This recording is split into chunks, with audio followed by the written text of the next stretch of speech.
Greetings and welcome back, everyone, to The Angry Chicken, episode 35, a podcast about Hearthstone. I am Garrett Weinzerl, and I am joined, as always, by Miss Jocelyn Moffat, and not as always, by Robert Wing, filling in for the absent Willie Dills Gregory. Robert, welcome to this show. Thank you for having me on this show.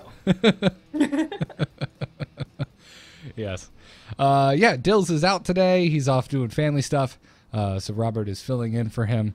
Jocelyn, how you doing? It's another week. It's just, for you and me, it's just another week.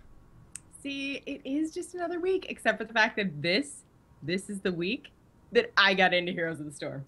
Oh! Boom! Oh, damn! It finally happened! Finally. And it turns out we were kind of right. It was just because Canada was not yet in the pool. Yes. So we were losing our minds for nothing. Apparently, yes. Yeah. It was just, well, I mean, I guess you were still technically losing your mind for something. Regardless of the fact that your entire country was not yet even eligible for the alpha, you still desperately wanted in. I did, and I wish I'd known, because I would have made a totally new account and just pretend I moved in with, like, Dills and just be like, of course I live in San Francisco for 8 weeks. Like, why wouldn't someone do that? So basically what he and I did for the iPad version of Hearthstone.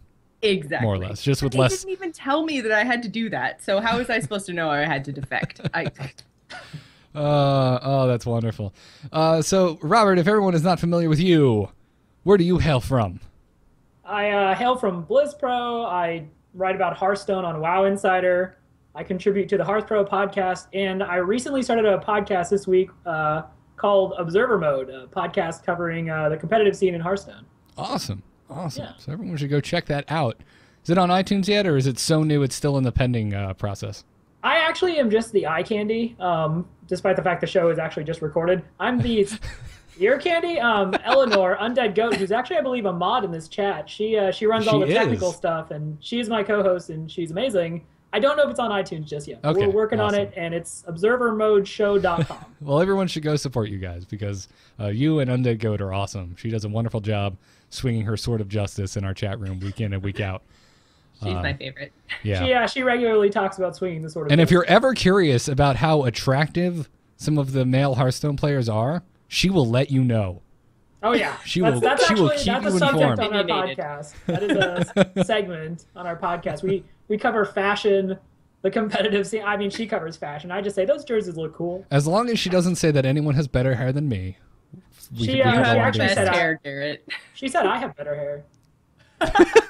You have a better beard. I'll give you that much. Well, than everybody, but yeah. Promise me, Robert, that at this year's BlizzCon we can get a picture of you and Dustin Browder just If I'm there, standing side by side. All right. Wonderful. Wonderful. We haven't guessed. We all get along really well, so I believe now we can start the show. Anyways, it's another week, and we actually got a ton of feedback in response to last week's episode 34, in regards to mostly my comments on the frequency in which I would like new Hearthstone cards to be released. We should just rename this section. Jocelyn was right. No. Yeah, we should. Yeah. A lot of folks wrote in, tweeted, commented on the YouTube, disagreeing with me very much so. Everyone's just like, you're a brat who wants the world and everything, and you just need to chill out, Garrett, because this isn't Magic, and to stop. It's basically what everyone was telling me. Now, some people did agree with... much nicely worded, much better worded than that. Yes, yeah, more or less. There were also fail. a good amount of you wrote in or commented on certain places that did agree with me. But it did make me think of something that a lot of things that wasn't brought up in our discussion last week, which was all of the many reasons we're not getting a crap ton of cards at rapid pace.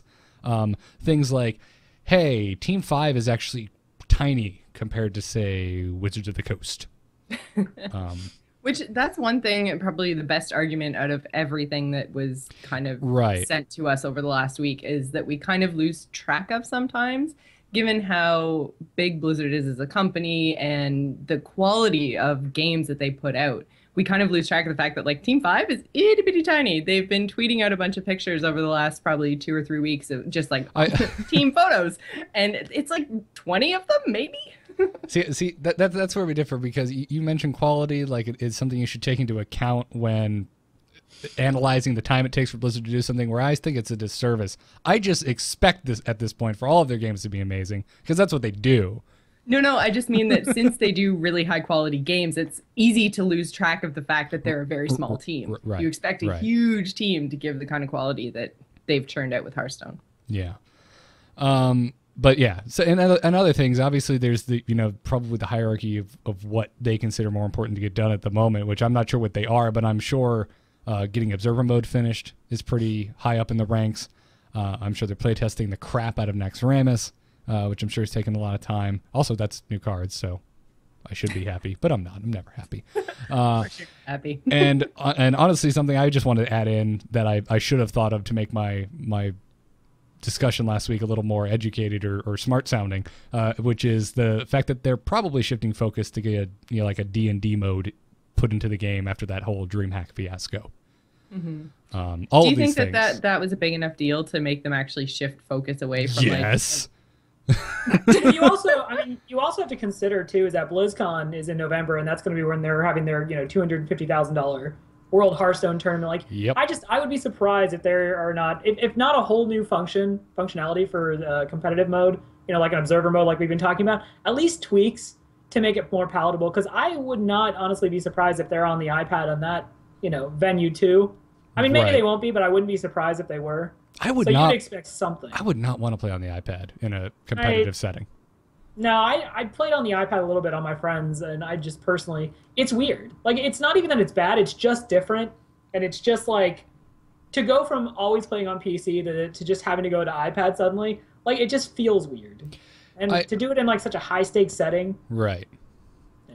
No, I agree. I probably play more games on my iPad at this point, but were I to go into a tournament for any amount of money, if it's $50 or $100,000, I don't give a crap. I would rather be in what I would consider my comfort zone, which is in a computer chair staring at a monitor with a mouse. Yeah. No, I agree. I fully agree with you there. Yeah, exactly. So anyway, I guess what I wanted to just to put a bow on last week's discussion, if I can try and save myself from sounding like too much of a jerk. What I wasn't trying to say was that I don't think Team 5 is doing enough stuff, because clearly a weekly show dedicated to Hearthstone news that has yet to run out of stuff to do is proof enough that they're doing plenty to satiate the community. All I was saying is it really just boils down to I just want new cards. Like that's all it boils down to. So, and you're getting them soon. Yeah. Yeah, I mean, probably around my birthday. Yeah. The web spinner was the last of the class preview, so in theory, I mean. Yeah. How much longer? And then 2 minutes before we went live, people alerted me to the fact that a bunch of Naxxramas stuff got leaked. I haven't even seen that. We're not going to go in on this episode and really pick it apart, because there's way too much here to really do its service with 2 minutes of prep time. So we will be talking about the Curse of Naxxramas leaks next week. And who knows, we might be talking about an official preview by Blizzard come next week. Sometimes that happens. You get a leak, and then the studio decides, well, we'll put out an official preview now that this is out there. But you never know. But if you want to check it out, there's links everywhere. There's on Hearthpwn. I'm sure Hearthhead will have something soon. There's a big Imager gallery with all of this leaked stuff. It's a lot of fuzzy pictures that were taken with a camera off of some monitor somewhere. There's a lot of leaked stuff, a lot of cards, a lot of class challenges, tells you how the class-specific cards are unlocked. So go check it out. Next week, we'll be picking this apart. So we're not ignoring it entirely. Also, before we get into news proper, we just had to mention this because it's too damn funny. Youngwoo, I know you're listening. Why you gotta go and stir up controversy with your gummy bears, man? So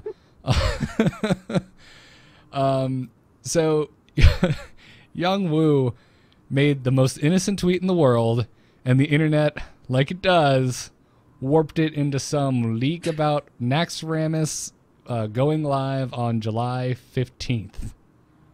Which is the day after my birthday. Yes. If you're not in on the joke, his tweet was, we are going to eat this gummy bear when NAC shifts, and it's this massive gummy bear in a box. He says, isn't it like a 10 pound, 5 pounds. 10 inch? 5 pounds. 10 inches 5 tall. pounds, 10 inches. Yeah. And so it's like a baby. apparently July 15th is National Gummy Worm Day, and that's where this all came from. So congratulations to you, crazy internet conspiracy theorists. I didn't even know that there was like an International Gummy Worm Day or whatever. Like, who makes up these days? I didn't know it was official, but I just assume dumb days exist for anything now. Yeah. What, more importantly, why is that not a national holiday? Why don't we get days off from work for National Gummy Bear? I don't understand that. I mean, I should be at home on that day eating giant gummy bears. I used to say the same thing about National Talk Like a Pirate Day, but ever since I started showing up to work in full pirate garb, my job has started asking me not to come in anymore, so I win. Yeah, there you go. Yeah. Also, real quick shout out to Young Woo, who actually unlocked his Golden Priest. He did. He's been doing this for a while. That. He finally, this Saturday, he got it. Like, he put up a video. It's like a really hilarious little reaction where he's just like, ah! But it looks awesome. Congrats to him. I know he's been working on that for a while. So. Yeah, it was good stuff. That should have been uplifting, everyone. Immediately I started seeing tweets that was just like, oh, if it took you this long, it's going to take me forever. Which it is a long pretty much process. exactly how I felt. Especially if you're not playing like aggro decks. Like you play like Miracle Rogue or you play like Zoolock, and it's like, yeah, you got 200 wins in an hour. But I'm playing Control Paladin 200 wins in an hour. Where it's like 20 days per game. I'm like, day 17, consecrate equality. I might win someday. 200 wins in an hour. I think you just solidified the #1 most untrue statement ever made on the show. I'm already bringing things to this podcast. Oh, wonderful. Well, thanks for that, Robert, and thank you again, Youngwoo, for this ridiculous theory. Anyways, let's get into the proper, actual, kind of factual news of the week. Good news, everyone! All right. So, Robert already kind of mentioned it, but the final class-specific Naxxramas card has been revealed. It's being previewed, and it is, of course, the Hunter card. It's called the Web Spinner, and its stats reads as such. It is an uncommon rarity. It is 1 mana, has 1 attack, 1 health.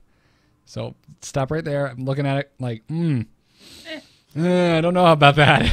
And then, okay, it's got some text here. Death Rattle, draw a random beast card. Okay. Best card yet. This got my gears spinning a little bit. I started thinking to myself, okay, cool. So if I like my beast-based kind of mid-range hunter deck. We're actually going to talk about a mid-range hunter deck with a lot of beasts in it later today. And I'm like, all right, that sounds good. But then I get this clarification from Ben Brode that says it can pull any beast. Anything at all. Not from your deck. You don't have to own it. Like anything. It can pull King Crush. It can pull Captain's Parrot. It can pull the Stone Tusk Boar. And it doesn't subtract that card from your deck. It's not like it just discards one of your cards and puts in a random thing. So I'm not actually sure if I like that more or like that better. I think I like it less. Because it's completely random and I have no control over the type of beast that comes out whatsoever.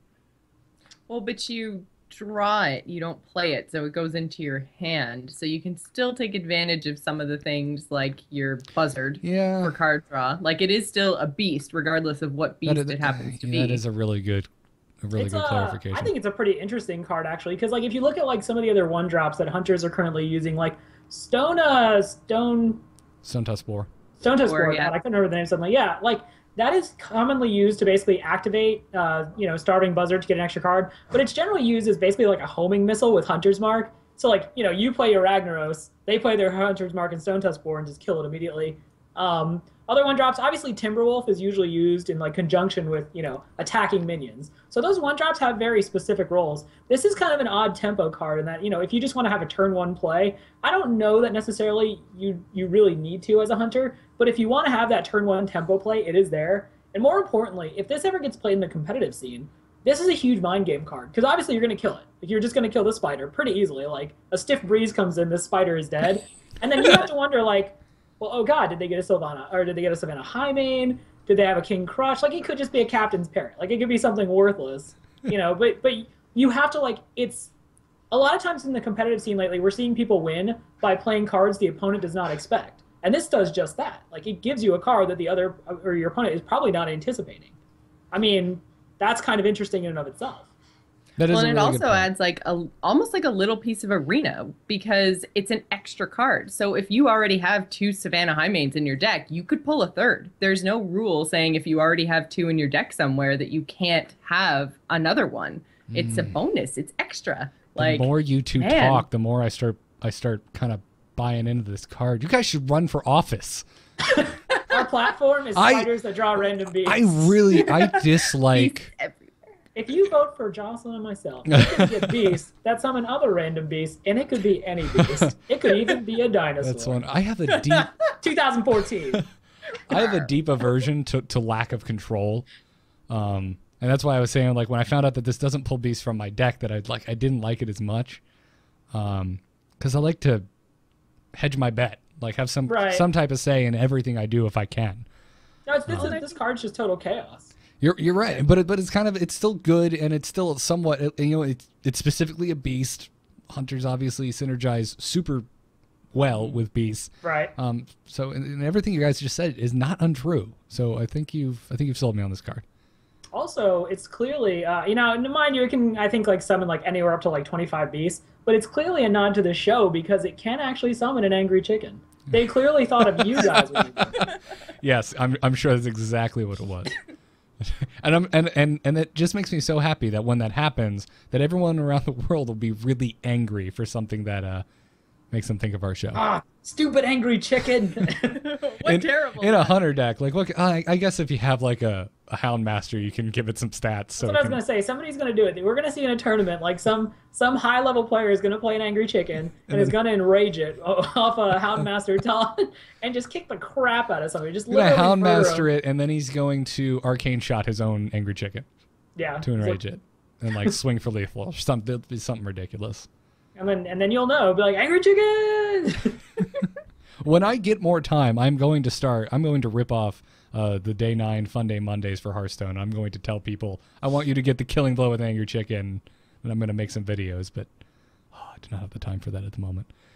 All right, so Web Spinner gets a thumbs up from us, I guess. Absolutely. I am so excited for this card, and you can have 2 of them, so you could get like 2 King Crushes. You know what makes it really amazing is the fact that it's not the Paladin Secret Avenge. That's the best thing about it. It's literally not the Paladin Secret Avenge. That just makes it so great. I mean, it could be the fact that it's not another crappy secret for Paladins. It could be a 0/0 for 0 that doesn't do anything, but it's not Avenge.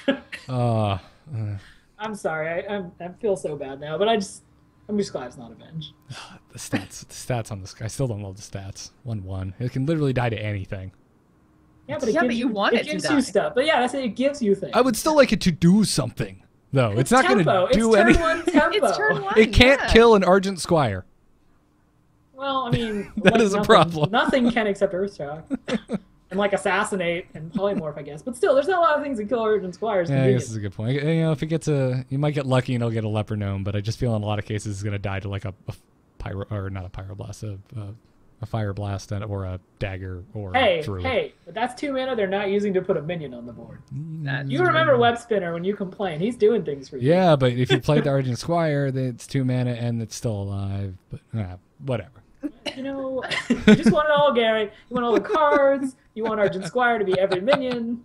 You said you wanted more cards. This is giving you bonus cards, Gary. They heard you. They heard you. That's not exactly what I meant, but thank you for twisting my words. Anytime. Gladly.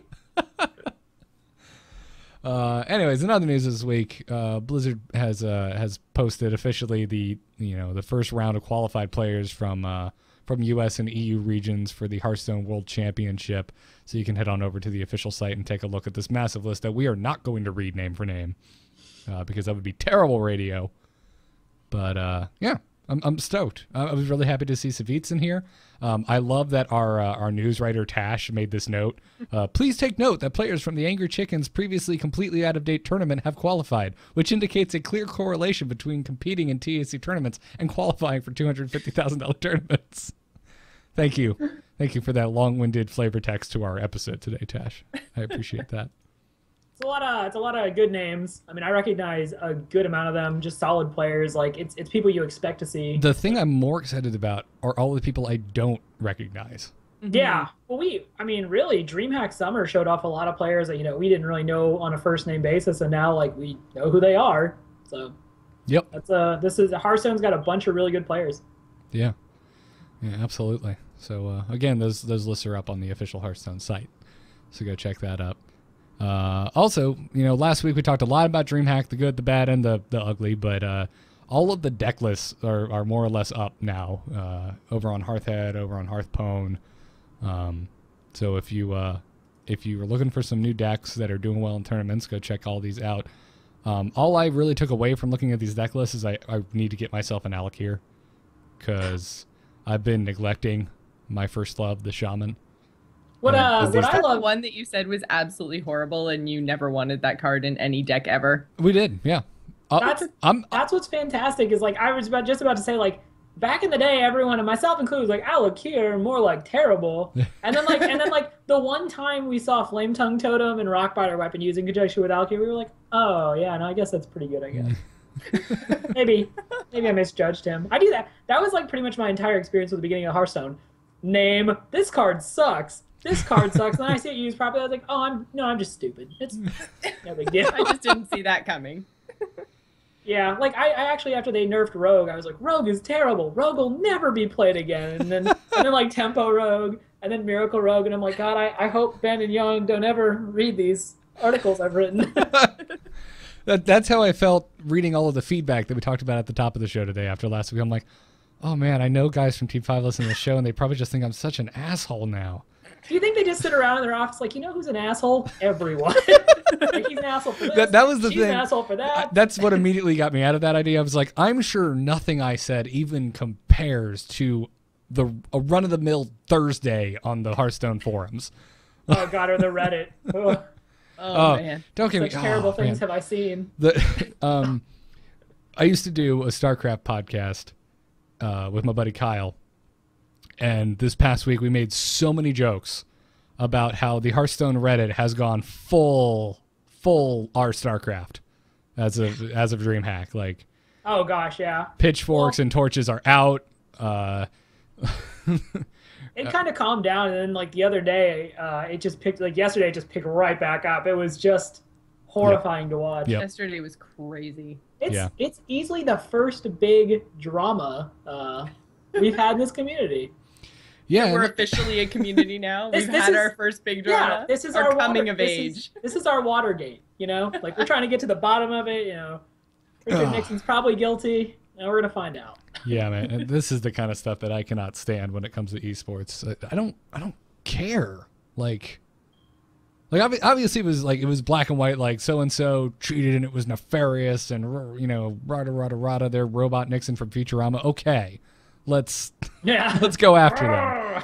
But when it's all of this like complete hearsay, unsubstantiated, just garbage, I can't stand it. I haven't gone back to the Hearthstone Reddit since DreamHack. So it's like you kind of look at like sports or even like pro wrestling, right? They all have to have these storylines. It's never just about the game itself. Like people want like to be like, oh, well, such and such loathes such and such. Like, they clearly, like, this is going to be a blood match. Like everyone at DreamHack really wanted ECOP to play Reynad because they've been very vocal about their feelings on each other. So we're all like, yeah, give us the salt match. And then it didn't pan out. We're just like, man, I have to wait till, like, BlizzCon. But like, some people do want that. Much like traditional sports, and much lower than that, in my opinion, pro wrestling, I don't understand or give a crap about any of that. I think it's boring and dumb. The only time I get excited about professional sports is when the Giants are playing the Patriots in the Super Bowl, because to me, that's the closest thing I'm ever going to get to watching Harry Potter duke it out with Voldemort, because that's true good versus evil right there. The Patriots are the pure embodiment of evil. Send your hate mail. I agree with you. Yeah. I mean, I grew up around the Patriots, and I'm like, yeah, basically. Yeah, Bill Belichick is pretty much Voldemort. Let's just put it out there. Absolutely. But other than that, no, I'm sorry. I just want to see good games. That's why I root for people like Amaz who are, mannered and rational.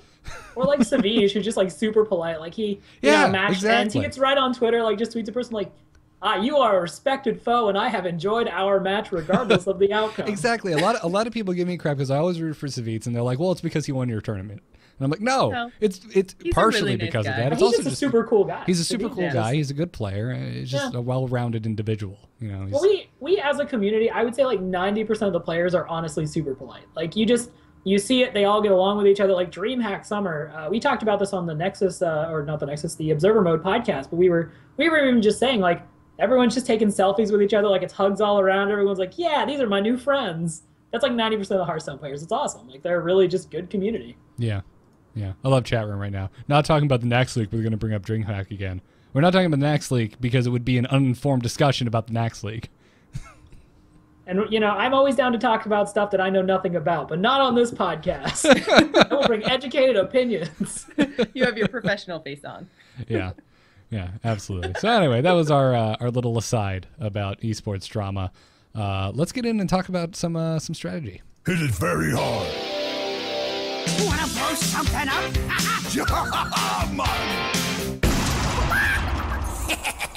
Time to pay! Robert, you're our guest today. And I knew you were going to be our guest today, albeit a little last minute. And I was like, well, I'm going to pawn off work on Robert today and ask him what he wants to talk about in strategy. And you said, and I quote, I'm sick of that dirty, rotten Dills and his arena, obsession. Let's talk about some constructed. But it's totally... I don't remember this conversation. That's what I said. Right? That's what I said. So one of the more interesting things we saw at DreamHack was, we saw a lot of the Druid, we saw a lot of Miracle Rogue.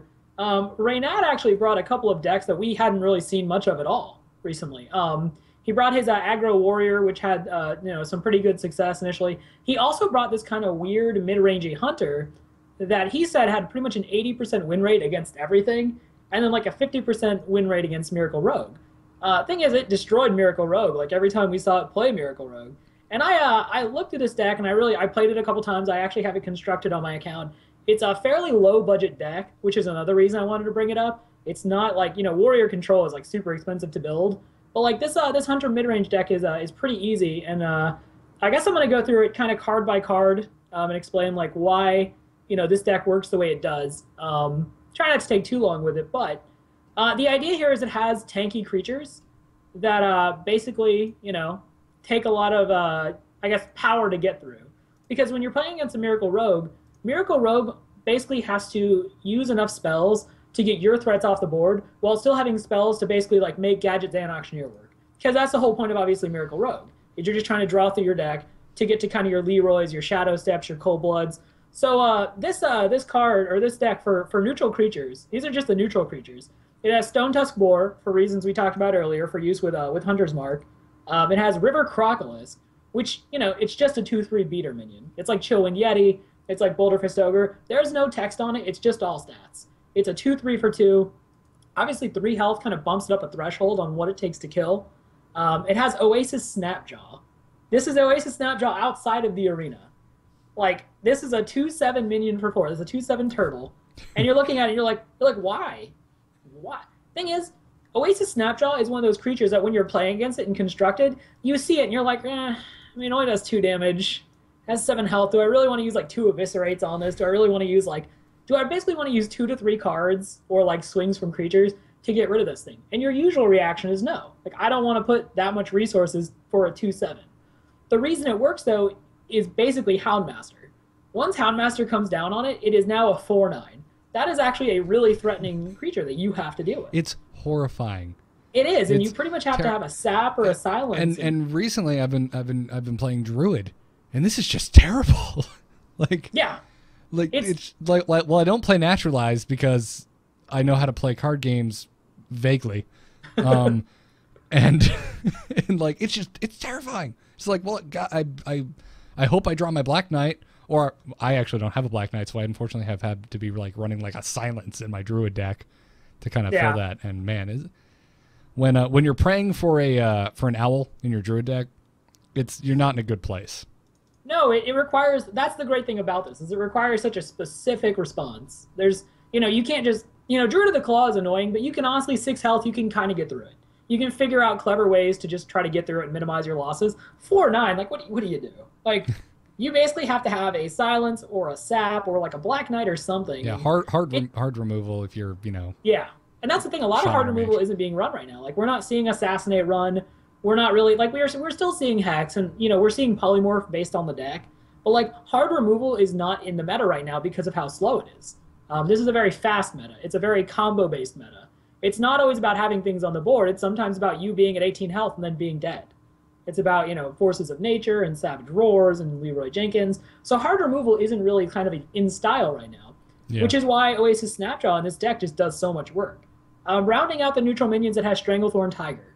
Now, I'm personally really big on a stealth minion like Stranglethorn Tiger because it's basically like a preparation turn. You put a Stranglethorn Tiger down, there's a really good chance it's not going to be dead. It's stealth, it has 5 health, it lives through Flame Strike, like, it's just big, and you have to prepare for it coming on the next turn. So, as you see, these minions are pretty much favored towards having health.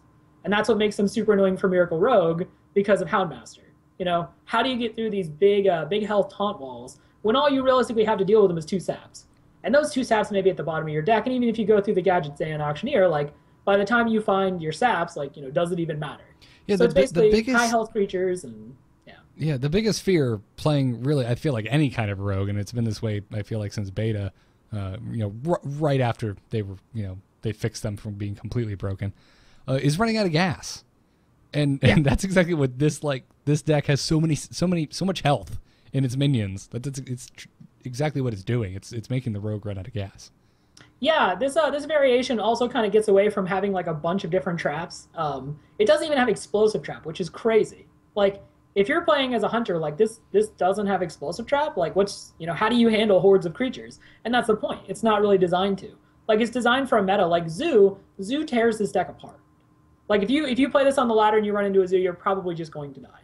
But like, Zoo or Shakadin is going to beat this deck. But if you run into, the Charge Druids, if you run into the Miracle Rogues, like this is a deck that's designed to do well against those decks. It does run Freezing Trap, which is a very solid trap right now. Obviously, if they put down a Druid of the Claw and they charge into you, you have your Freezing Trap down. If they put down a Leroy, you have your Freezing Trap down. And this isn't a trap you can just trip with your hero power, which is what makes it so good. Yep. Because obviously if you put down like a Misdirect or, an Explosive Trap, Rogues or Druids can just really quickly get by that for 2 mana, basically. So that's why Freezing Trap is really good. Tracking is pretty standard stuff. I assume we're sharing the deck list for this one, Garrett. Yeah, as a matter of fact, if you're watching the video version, it's up there right now. Podcast listeners, as always, head on over to gamemove.tv/TAC for the show notes. Right. So, Starving Buzzard, Unleash the Hounds, those are actually, those are kind of interesting because against Miracle Rogue, those are kind of dead cards because you don't see like a lot of creatures coming out from those. But they're still good in most matchups. Like that's still kind of the deck's win condition because it gives you so many cards and can be used with Hunter's Mark to take out kind of your big threats. Animal Companion is just a super amazing card, even when you get Leok. It's such a good turn 3 play. It is. Obviously, Eaglehorn Bow is just it's very efficient damage. Now, because you only have Freezing Trap, you're not really looking to get charges off the traps. Like if you can make it work, great. But you're not put in a situation where you're worried about trying to get charges off your traps. Like you're just hitting people with it. Yeah, this isn't ye old Young Woo's secret deck, like. Which is, by the way, still I think is an amazing deck in the current meta. If you all are looking for a deck, Young Woo's Hunter deck, like I picked it up a little bit ago because I played it way before the Unleash the Hounds was actually originally remade. I used to play that. Still a very solid deck in this meta. It's a giant monkey wrench.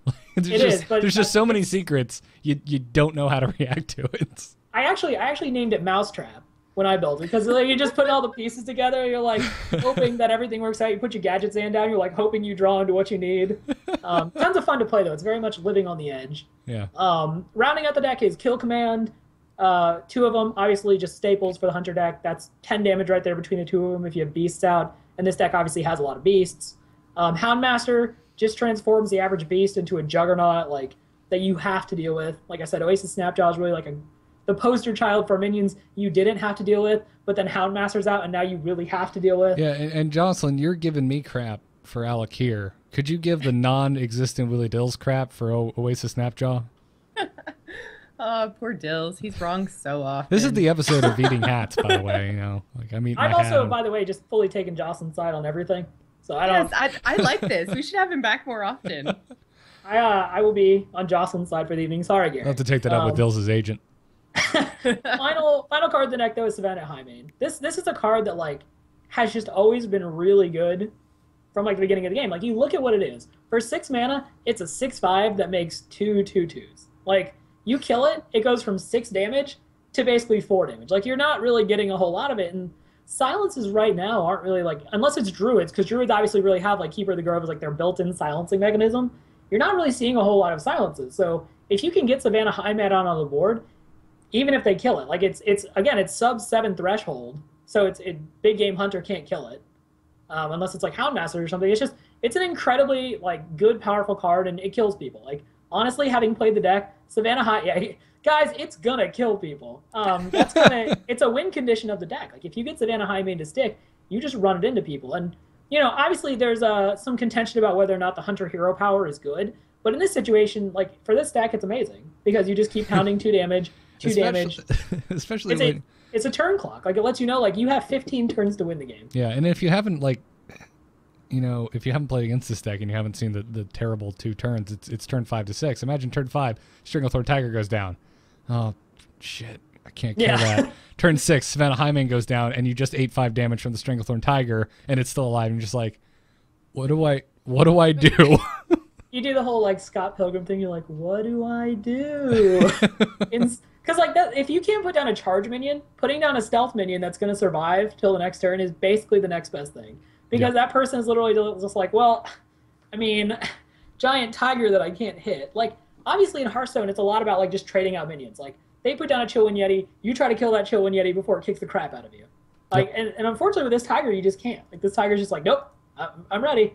I'm gonna kill you. And you're just like, oh, well, okay. But that's the majority, kind of walking by turn. You know, you usually just, obviously this isn't too crazy, but you want to just be putting minions down, forcing them to constantly be in a reactionary state. Because if they're constantly, you know, having to react, then they're probably not developing their own board. And that's why, you know, especially like I said, against Miracle Rogue, this is such a solid deck. Because there's just too many high HP creatures that by the time they get to Gadgets in, they just don't have any backstabs left. They don't really have eviscerates. I mean, they may have the sap, but even then it's just like, sap is kind of delaying the inevitable. It really, you know, if they're having to Shadow Step Earthen Ring Farseers to heal themselves, obviously, you know, every time you see a Shadow Step used on something else, that's 6 damage you're not taking right there. Because that's a Leroy that's not getting Shadow Stepped. So it's incredibly solid. I really liked seeing it at DreamHack. Now, Reynad claims, like I said, it's had like an 80% win rate against most decks. I've played it, and you know, obviously I'm not Reynad. Like I tend to hover around like rank 3 or 4, but it's like 50-50 with a lot of decks. But against Miracle Rogue, like it just destroys them. And maybe it's because I'm not playing, like I said, I'm not really playing like professional level players, but they just don't know what to do. Like once Houndmaster comes down, it's just kind of like, well, I don't have my sap, so okay, I guess I lose. Now you're a generally happy guy, but are you? I need to ask you: is the real reason you're so in love with this deck because you just have a deep-seated hatred for Miracle Rogue? That's actually kind of a weird thing because when Miracle Rogue first came out, I really thought it was cool because I like rogues. Rogues are like my class from Warcraft that I've just always been about. Like the Defias Brotherhood. Like I am just, if I ever go to a BlizzCon, you're gonna see me wearing the red bandana and like leather armor and being like, this is our town, scrub, and then hopefully having someone to say, yeah, beat it. So I was like, this is awesome. The problem is the more and more I've seen it played, and the more I realize it's just kind of like playing solitaire, because you're not actually playing against your opponent. Like you just tell your foe, like, yeah, go over there, I'm gonna play solitaire for like 10 minutes, we'll just see if I win. And a lot of times Miracle Rogue just gets like the turn 5 Gadget Day and Auctioneer, preparation into Conceal, or turn 5 Gadget Day and Auctioneer into Coin Conceal. And once that happens, unless you're like a handful of classes, you're just like, oh, okay, go ahead, draw your deck. I guess I'm going to watch you shuffle your cards now. Yeah, pretty much. Like, and that's why I think the one nice thing is that Miracle Rogue, like, people are starting to play, like, people went into playing, like, direct counters. And direct counters were great until, like, Charge Druid kind of became, like, the direct counter to the direct counter of Miracle Rogue. And now people are like, now that most people understand how Miracle Rogue functions and it's not a surprise, you're starting to see people play around it a little bit better. So the win rate's probably going down, but it's still kind of like the default deck that you like use if you're trying to get to Legendary. And then when you are Legendary, if you're trying to get one of those coveted top 16 spots, Miracle Rogue is just where you go because it's the top percentage win rate deck. Yep. So in that respect, to answer your question, Miracle Rogue does make me salty, especially especially when like you're like, okay, I've armored up every turn because I'm playing Control Warrior lately. I'm like, I've armored up every turn. I am up to 40 health. You literally cannot kill me. And then it's like Cold Bloods, Eviscerates, Leroy's, and you're just like, oh, never mind, I'm dead. Sorry, I thought maybe I'd get to live this turn. But yeah, I get a little bit salty about Miracle Rogue. Well, 1 second. Rating, show title, Salty Rogue. Okay.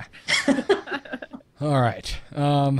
Yeah, no, I think we're right there with you. So, Jocelyn, is this going to be your hunter deck after today? I'm changing it up. You're changing it? Yep. Yeah, there's a couple, because I have my Scavenging Hyenas that I was looking to replace them with something because they die all the time. Everyone always targets them down, so throw out a Snapjaw and people be like, oh, what's that there for? And then it'd be like Houndmaster and it's over. Oh, they know what it's there for. They just can't always kill it. Scavenging Hyenas Oh, sorry, go ahead. I've only been playing Arena. I haven't been playing. I don't even think I'm up to level 20. I really have to get on that before I lose out on my card back. But I haven't been playing it this month at all. So the people I'll be playing against are like the 22s, 23s. They won't see it coming. No, they'll be busy playing their like starter mage decks, and you'll be like, oh, Houndmaster, Turtles. Yes. They'll know what it is. Scavenging Hyena is like really hard to stick on the board anyway, so it's not a bad idea to kind of get rid of it. Yeah. Kick it to the curb. You're breaking up with Scavenging Hyena.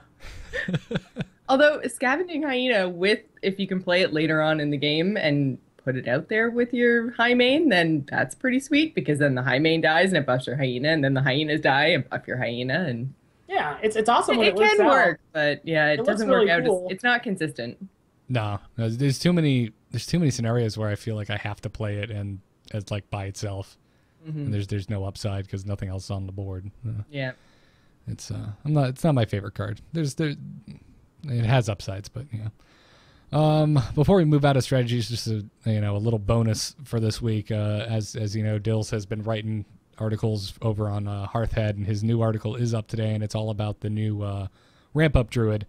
I believe he based a lot of this off of Kalento's new Ramp Up Druid deck. So we mentioned a little bit about Druid in this talk, but if you really want to dig in and see what Dills is doing this week in Hearthstone, go check out his new article over on hearthhead.com called Ramp Up and Burst Down, a guide to the new Druid. Definitely also recommend checking out usually what Kalento's doing on Twitter. Kalento is usually a very good indicator of where your deck should be. Like he's kind of like the guy who I think has pretty much designed the most currently efficient Miracle Rogue. Like he's very good at refining decks. So I definitely, if you want to, and he's usually very good about posting pictures of his decks. He's always in like the top 5. Like, he's just a very good player, and he's great as far as figuring out where your deck needs to be at that moment. Yeah, exactly. It's like this deck I've been playing it for like 2 weeks. It's not quite working anymore. What should I do? I'll go check out Kalento. Oh, that's what I'm doing wrong. That's what I do. One card. One card makes all. Kalento's Miracle Rogue. So.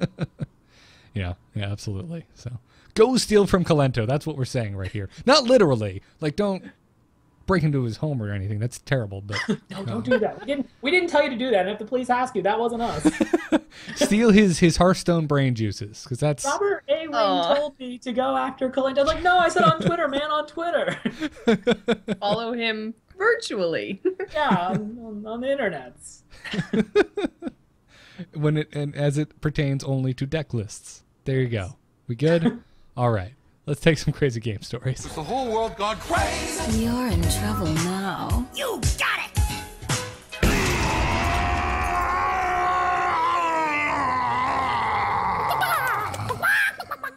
Jocelyn, tell us about these crazy game pictures. Yes, that's right. I said pictures. You're going to make me do both of them? Yes. Oh, man, you are pissed at me, aren't you? What? What did I do?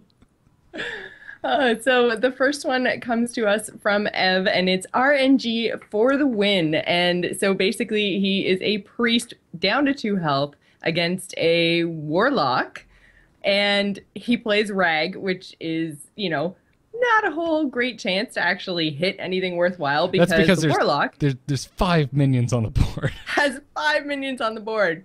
So, of course, Rag, being the jerk that he is, I'm sure what the Warlock's thinking, hits the Warlock right in the face. And the thing that really got me about this story is not so much that Rag did the one random shot that won the guy the game out of 6 possibilities, was then the response is the priest apologizes, and then the opponent goes, "Your soul shall suffer." I wish I could tell which came first. Was our listener being a jerk and saying my apologies, and then the Warlock replied with the threat, or did the Warlock? No. I think the threat is smaller, so I think that's when it's going away. Usually, aren't they big and then small? Yeah. When you emote. Right. Yeah. So I think your soul shall suffer was first. There you go. That must have been like a Maz's Ragnaros there. Like, it came with like a sniper rifle. Multiple turn, like he looks up at Anduin and he's like, "I've got the shot."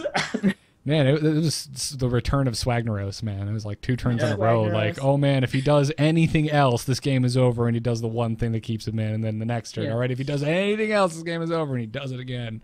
But he still lost the game, which just made me so sad. But yeah, by the way, podcast listeners or anyone, if you want to check it out, we have the screenshots from these crazy game stories in the show notes. So the second one comes to us from Raymond, who just wanted to inform us that he's the luckiest son of a gun on the earth and cracked a pack with 2 golden Grommash Hellscreams. Yep. The odds of that, by the way, like, I don't have the number, but I saw the odds recently for like just opening a pack with 1 golden legendary. And you probably have like a better chance of getting like struck by lightning in the shape of a shark than you do like opening a golden legendary. And to open 2 of them, like, I'm looking at this basically actually for the first time, and my eyes are just like you can't see it bulging out of my head. Like, I don't understand how this happens. The analogy I would have appreciated more. Same card. And it's golden and it's legendary. The analogy I would have appreciated more: getting struck by lightning while being attacked by a great white. Yeah. Part of this whole Sharknado thing. I like to for that. This person was attacked by a great white and lived. How? Well, he was also struck by lightning and it killed the great white, but he survived. Yeah. And then he went home to open up a pack with 2 golden legendaries. And won the lottery. Luckiest man in the world. Yeah. Well, congratulations to you, Raymond. Send some dust my way. I need an Alakir. Thank you. And Robert, you're the guest this week, so I have to ask, even though I'm not sure if you have anything. Did you have any crazy games this week? Actually, yeah, I was streaming earlier, and I was playing my warrior deck, which I was running kind of an older version of KitKat's warrior control deck, which is it isn't very like suited to deal with rogue or Miracle Rogue because it didn't run a lot of creatures. Like, I've updated it since he did his coaching corner earlier to something a little better.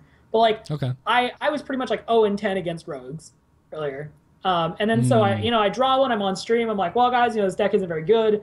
I'm just gonna try to make it work. Like, I was running Tinkmaster Overspark in my deck. I have fallen in love with Tinkmaster Overspark because regardless of what happens, it makes the game hilarious. Like, if you I've turned Grommashes into squirrels, like I've turned Karen into squirrels, like and my opponent, like, you see them like put their highlight, Tinkmaster Overspark, like they're trying to figure out what this card is. Like, did this just get put in? Like, what is this? But anyway, so like I'm playing earlier, I'm playing against Miracle Rogue. Gadgetzan comes out. I turn it into a squirrel. I'm like, yes, everything's going my way. I actually am setting up to where like he basically has nothing he can do. He's gonna I'm gonna have lethal on him in spades. I'm getting ready to do it. The game crashes, and I'm like, okay, fine. There's a reconnect feature. Like, it was still his turn, so in theory I was gonna come back to him having passed his turn to me. I come back to it to like going from full health at watching this guy Leroy combo me to death. Like, it skipped my turn, and I was just like. I'm yelling, I'm like, oh my god, this is why? Like, why would this happen?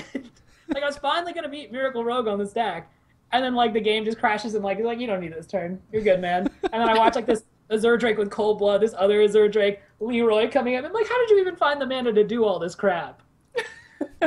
I feel like someone at Blizzard who designed the new Paladin Secret saw that you were about to win, and they were just like, no. They just hit this big red button that says Robert and just I'll be honest, if Team 5 actually has a big red button that just says punish Robert, I will just be beside myself in joy. I'll be like, yay! When you replace that button, can you send me the old one? I'll make a necklace out of it. Yeah, just I just want to put like a mold on my door. Like, this has existed. Yeah, look at, isn't that cool? Like, show my grandkids. So suffice it to say, it was pretty no buenos earlier. I then went on to lose like the next 5 games in a row because I might have been a little bit on tilt.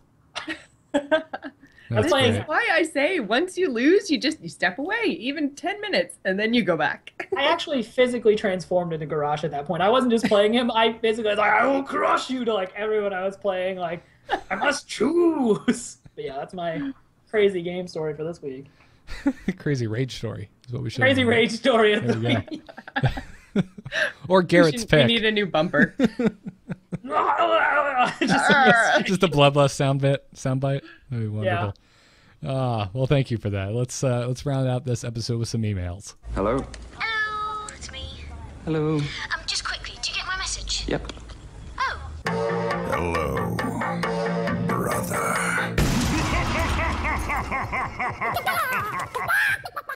Emails, you can send them to tacpodcast@gmail.com. Our first email today comes to us from Scotty, who writes Gardelin, which is a combination of Garrett Dills and Jocelyn, to give you Gardelin, which sounds like some kind of terrible monster from early works of fiction. Scotty writes, love your podcast. On episode 34, you spoke critically about the judge's decision to award the win to RDU. Oh, you didn't tell me you put another one of these in here, Jocelyn. Damn it. I'm sick of talking about this. Dills suggested that replaying the round might be a better decision. I disagree. Man, Dills isn't even here to defend himself. That is to say, either plan is equally bad. If the judges had forced a replay of the round, it would have created a poison pill opportunity in which a losing game state can be reset by having a friend chat something prohibited. The only solution, as I think you all acknowledge, is finding some way to kill chat altogether from anyone who can view both hands without sufficient delay. I don't disagree with that. Yeah, no, I just thought it was a really good point that we kind of missed out on last week, is that not only is it bad for the players, but it's like, if you're losing, you can just say, like, if you see me losing, just send me a message, and then it'll reset the whole game. And it's just kind of like, oh, I never thought of that. Yeah, that's... What I would love is to see like something you'd have like a planned phrase like okay, whisper me hamburger time, and like then the community is like, he said hamburger time. That means he has a flare. Yeah, I don't know. I mean I don't think this is necessarily as applicable because the big, I think the biggest issue from last week was that the rules on how to handle this situation weren't even in stone. We didn't even know what they were, so you couldn't game a system that didn't exist. There wasn't a system in place on how to handle this, so it couldn't be gamed. If the no, I think it's more of a going forward from now. Yeah, if that's the decision they make is just replay the games. I agree with then that. Yeah. But as it applies to that specific situation, I don't think it's all that applicable. But yeah, that's a good point. All right, you got me, Scotty. Good job. And also, thank you for that wonderful mashup of all three of our names. What would it have been with Robert? It'd have been like Garoberlin. I personally like Garlandbert. Garlandbert. Sounds like I'm having this week. Garlandbert. I feel like I'm having a stroke. For some town in Germany, we're Garlandbert. They have really good Danishes. Like, really we have good. The best Danishes in Garlandbert. Jocelyn, you want to take the next email? Absolutely. This one comes from Mark, who says, hi, Tachyons.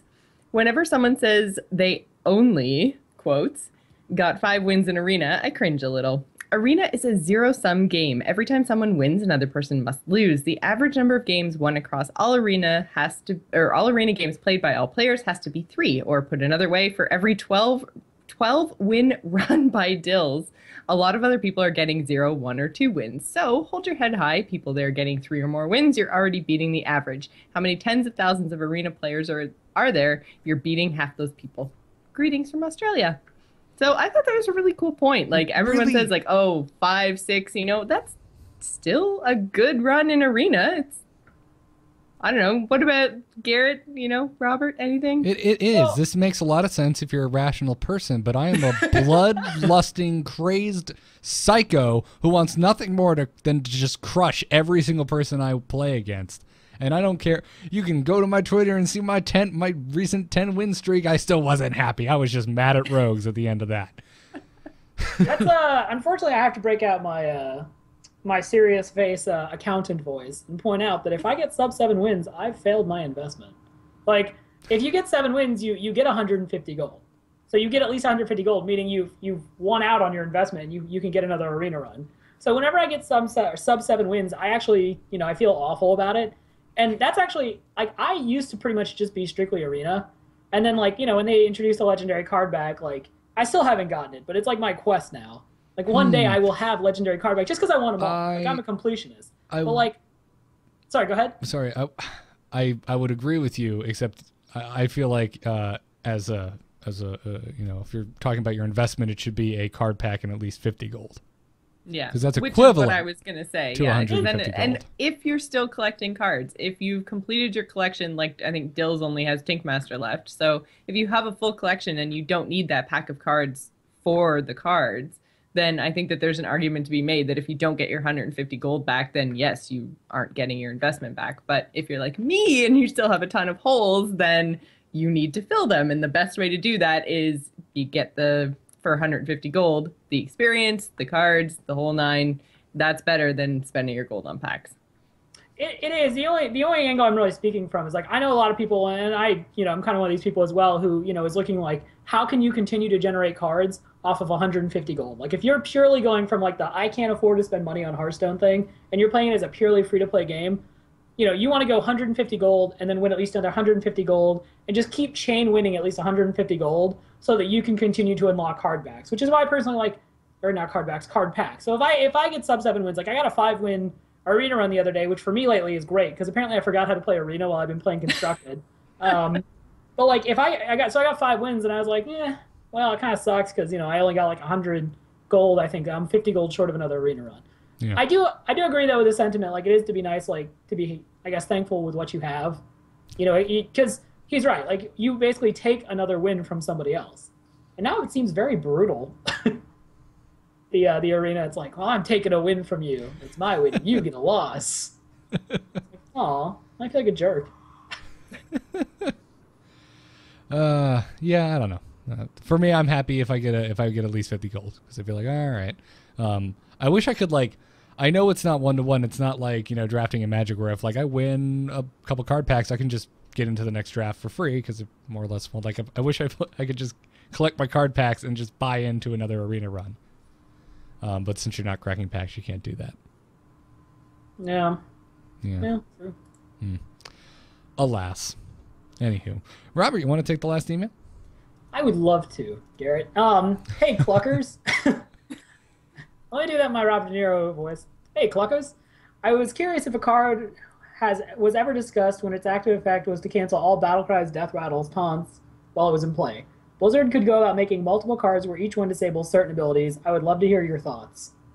The first thing I think of is, maybe it's a reference only I will get, but the guy from Heroes, the Haitian guy who just canceled out all their No, powers. no, I'm right there with you, man. Yeah, like, Season 1 of Heroes. That's what I think of. Like, this Haitian guy just walks in the room and, like, tells Chillwind Yeti, or not Chillwind Yeti, because obviously Chillwind Yeti has no powers, but tells, like, Acolyte of Pain, no. Chill out. There are cards in the most recent block of Magic.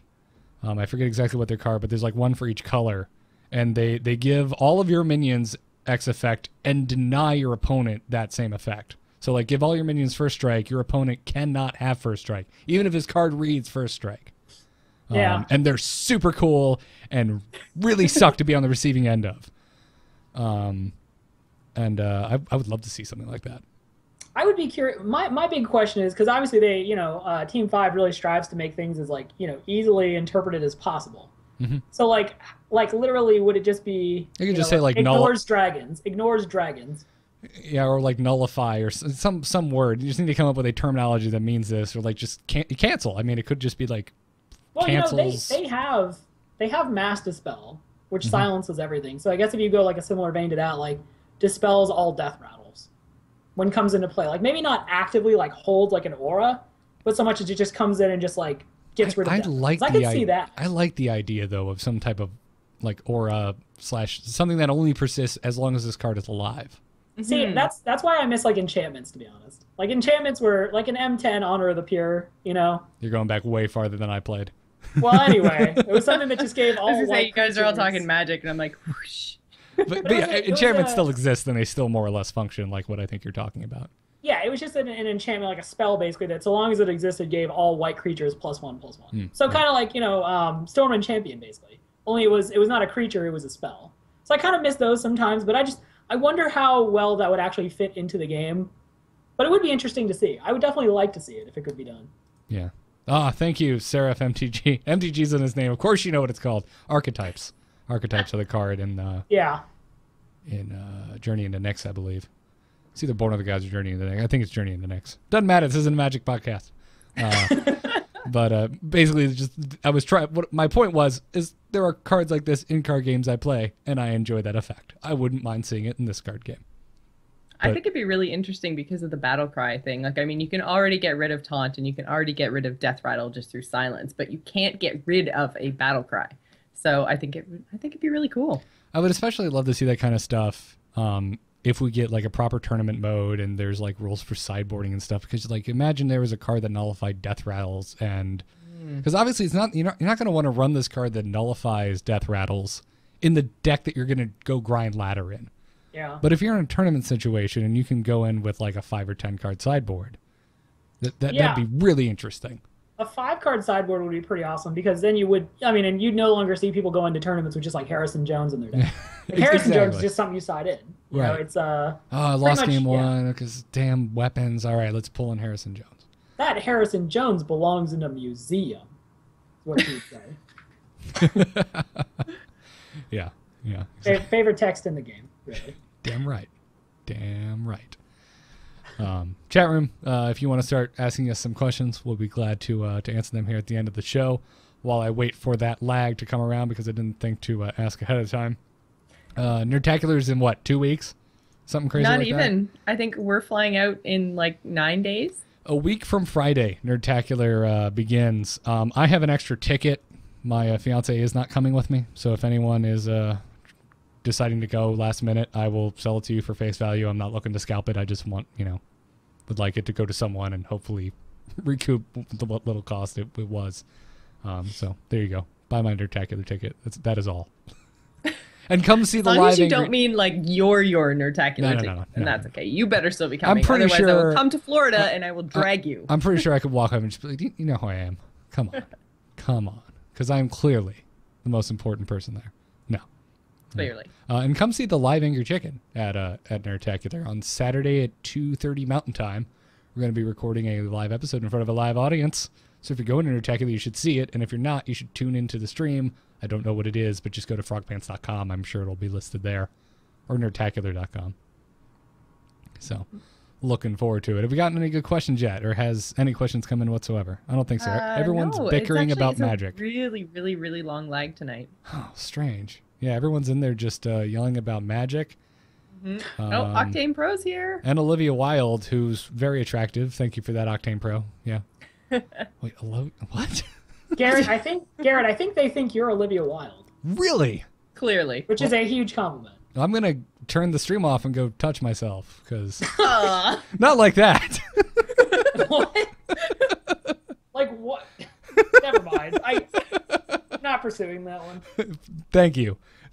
Thank you. Unlike, I'm pretty sure if Dills was here, he would pursue that with like a vengeance. I see the high road, and I'll be off on that over there. It's right there. It's wonderful. I rarely have to take it, but here we are. Yeah. No, the live Angry Chicken isn't this Saturday. It's the following Saturday. It'll be July 5th at 2:30 Mountain Time. And I'm not 100% sure if they're going to stream us or not. I don't know. Are we on the main stage? I don't believe so. Okay, so yeah, no, I think they stream the main stage. Oh, only the main stage. Okay. The little ones. Well, that sucks. Also, great question in the chat. Question: why are you so awesome? Gonna assume it's directed at me. And clearly, it's the beard. I literally derive all of my power from this beard. So, if you are a guy who goes bald early, grow a beard. Can't sell that enough. Like, you're gonna need it to get you through the hard times. I've tried growing a beard. I have too many bald spots. It's sad. It doesn't work. You have a ridiculously glorious head of hair, man. So just step off my business, okay? This is all I get. I get to look like Dustin Browder. That is all I have in this world. That's not a terrible thing in our circle. It could definitely be worse. Yeah. Wonderful, wonderful. Well, as always, want to make sure and thank the TAC patrons who are supporting us over on patreon.com/TAC. If you're really enjoying what the Angry Chicken is doing and want to know how you can help us out, go over to patreon.com/TAC and consider backing us. 50 cents, $1, whatever you want to throw in, completely opt in. The show will always be free. But we really appreciate all of our patrons. And this week we want to thank Luciano P., Christopher C., Troy S., Peter H., Adam B., and this girl named Jocelyn. I don't know what weird woman out there backs her own show, but it's because you and Dills do awesome work. Come on. Thank you, Jocelyn. No, it's because on your profile, then it shows all the shows you're backing. So it's like I back all the cool things that I like, as well as all my own stuff, so that it's all in one big profile. Gotcha. I thought that was so funny when I was like, all right, who haven't I thanked? And I just go in order of as they were pledged. I'm like, oh, Jocelyn's in here. That's hysterical.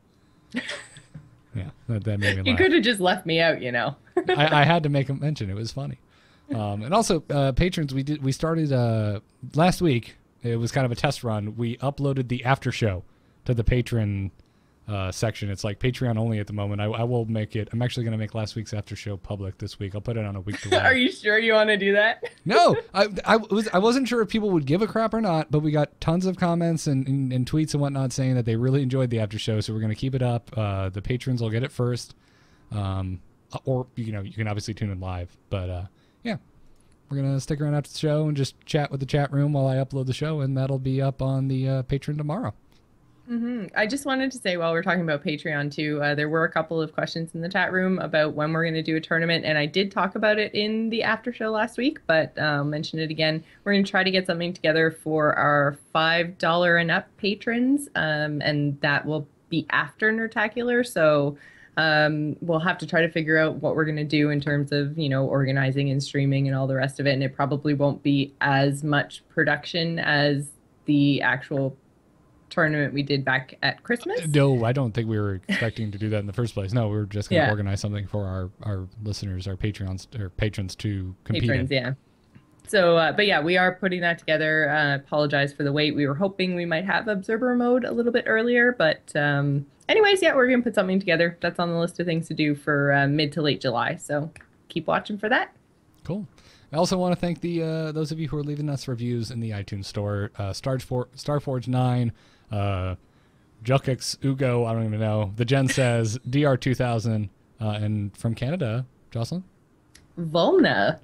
Which at first I was like, is that vulgar? Because I feel like it's No, and let's just not even discuss about how we could make it vulgar and end it there. It's like one letter off, and I'm like, huh. That's what I was not going to say, but thank you for saying it anyway. Thank you all very much for your iTunes reviews. Robert, thank you for joining us today. Where can people find you? Yeah, thank you guys for having me. Like I said, I wanted to be on the show, so this is kind of a, like a weird dream come true. This is, you can find me at Robert A. Wing on Twitter. You can find me over at WoW Insider, BlizzPro. You can find, I'm going to link it in the podcast too, the chat. You can find the new podcast myself and Sword Maiden Undead Goat are doing, called the Observer Mode Podcast. That's at Observer Podcast on Twitter. We talk about all that crazy stuff that Garrett doesn't want to hear about. Also fashion, which maybe Garrett wants to hear about. I love hearing about fashion. Okay, so yeah, we talk about something. There's something for you. Dude, every time a new season of Project Runway starts up, I digest it as if really? Yeah, dude, I love Project Runway. To be fair, I do the same thing.